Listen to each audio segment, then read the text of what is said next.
Welcome back to this channel. In today's video, we shall talk about the isothermal and adiabatic expansion of an ideal gas.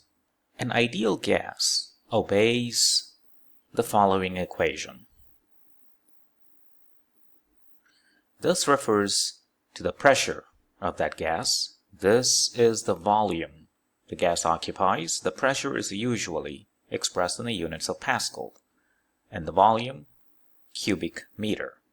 This is the number of moles.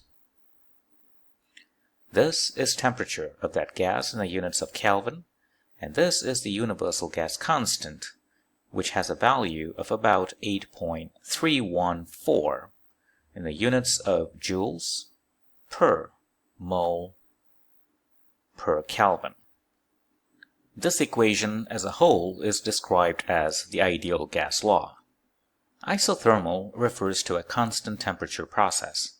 As such, from this equation that we have just written down for an ideal gas, the right-hand side is a constant if the temperature of the gas is constant. So for an ideal gas in isothermal state, we say P times V is a constant. When an ideal gas undergoes a change in volume, certain amount of work will be done. The expression is given by this familiar equation.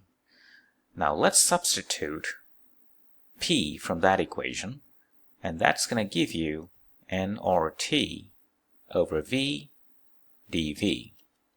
If you assume the initial volume is VI and the final volume of the gas is VF, then the work turns out to be nRT natural log VF over VI.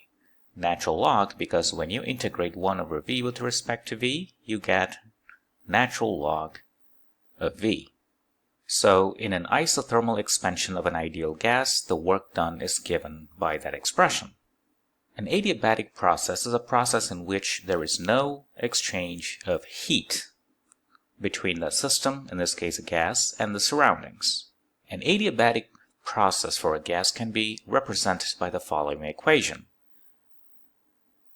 P initial, which is the initial pressure of that gas, times the initial volume of that gas raised to the power of certain constant equals the final pressure of that gas times the final volume of that gas raised to the power of the same constant. The constant gamma is characteristic of an adiabatic process. If you are dealing with a monoatomic ideal gas, the value is 5 over 3. If you're dealing with a diatomic ideal gas, the value of that constant is 7 over 5. In this video, it is sufficient to think about this gamma as a constant that is characteristic of an adiabatic process. Next, how do we compute work done by, say, an ideal gas in an adiabatic expansion? As always, the expression for work is given by the following integral, like that. Let's assume the expansion takes place from some initial state to a final state, and at any intermediate stage, the pressure and volume is given by P and V respectively. Hence, the gas obeys this equation for any intermediate process as it goes from I to F. So let's substitute the expression for P from that expression. So P can be written as Pi Vi raised to the constant mentioned before, 1 over V gamma dV. Now this is a constant, so that means can be taken out of that integral sign. It becomes Pi Vi raised to the power gamma integral V minus gamma dV. The limits of integral would be the initial volume and the final volume. Now this is an elementary integral, which you can do by yourself. It's easy to do. And the answer is given by the following expression. Pi Vi gamma over 1 minus gamma V minus gamma plus 1, the upper limit and the lower limit of the integral. Of course, when you substitute the limits, you get the following expression. Vf raised to that power of that constant minus Vi, or power minus gamma plus 1.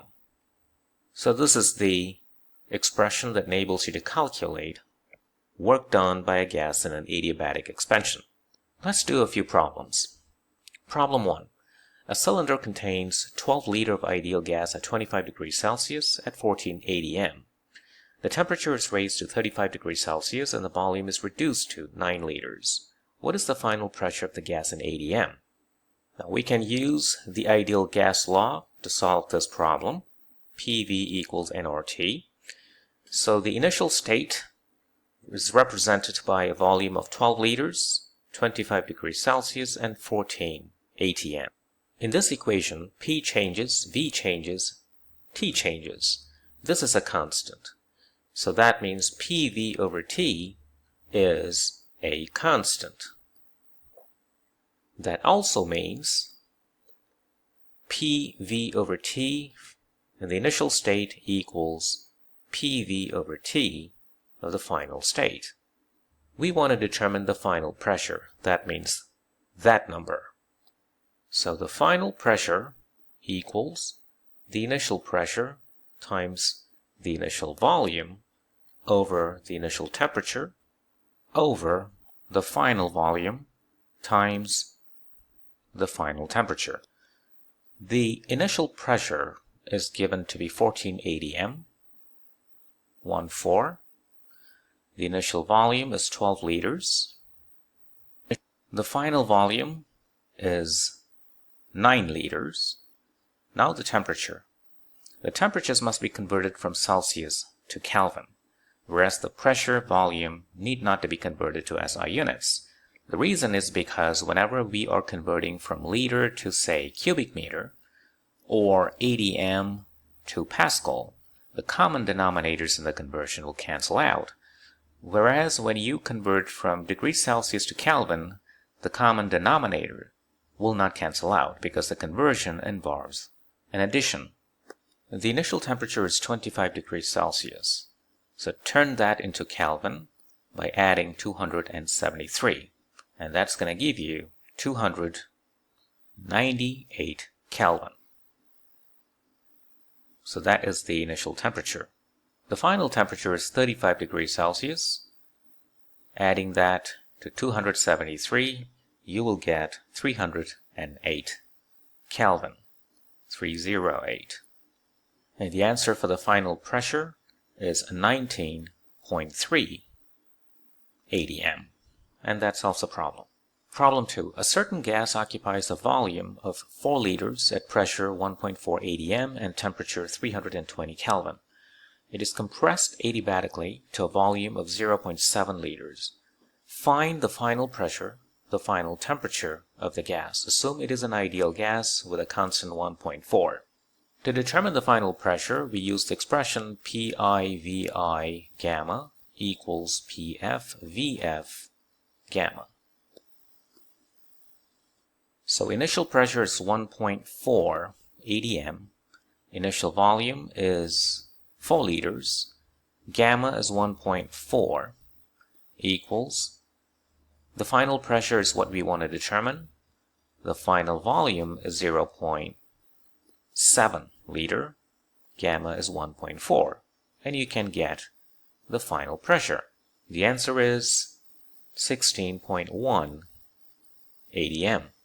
Part B, the final temperature of the gas. Now note, for adiabatic process is given by this expression.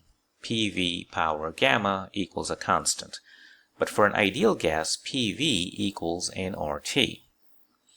So that means if you want an expression involving temperature and volume, you got to eliminate the pressure. So substituting P in terms of rest, you get nRT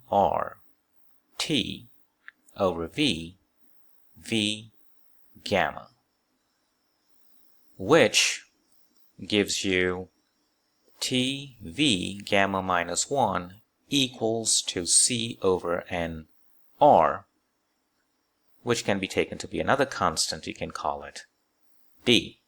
So alternatively, an adiabatic process can be expressed in this form, in terms of temperature and volume. This is the form that we use to get the answer for part B.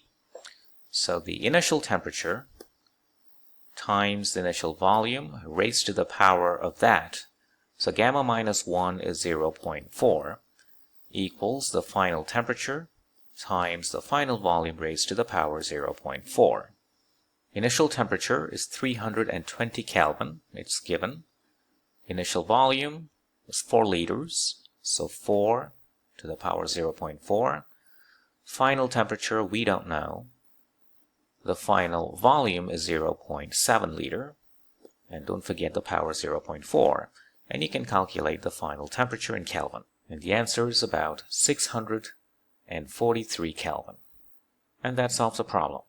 Problem 3. An ideal monoatomic gas has an initial temperature of 320 Kelvin. Pressure is 580 m. It is to expand from 600 cubic cm to 1800 cubic cm. If the expansion is isothermal, what is the work done by the gas? So we saw the expression for the work done in an isothermal case, and it is given by nRT, the natural log of the final volume over the initial volume.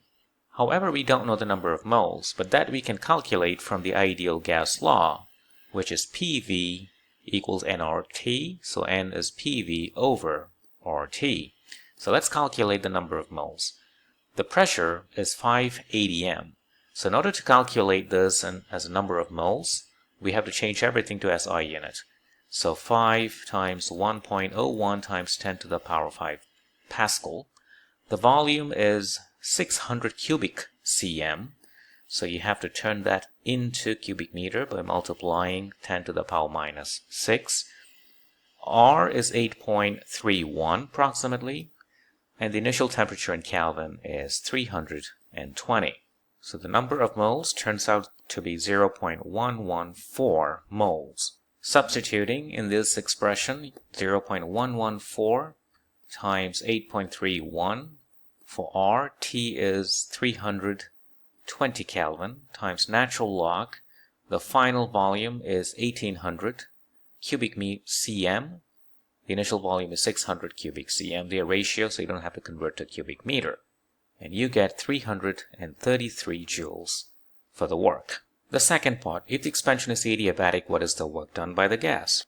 Recall the expression for work in the case of an adiabatic process was given earlier by the following expression.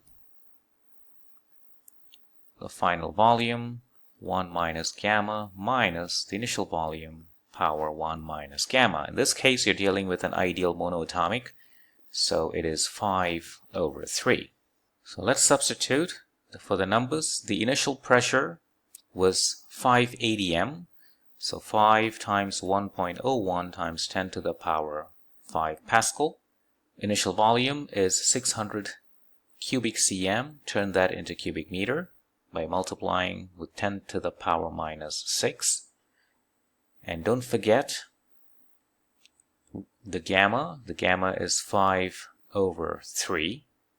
Divide by 1 minus gamma, so 1 minus 5 over 3. Multiply the final volume, which is 1800 times 10 to the power minus 6 to convert that into cubic meter, raised to the power 1 minus 5 over 3, 1 minus gamma that is, minus the initial volume, which is 600, times 10 to the power minus 6 cubic meter, raised to the power 1 minus 5 over 3. And it turns out the work is 236 joules, and that solves the problem. Thank you for watching.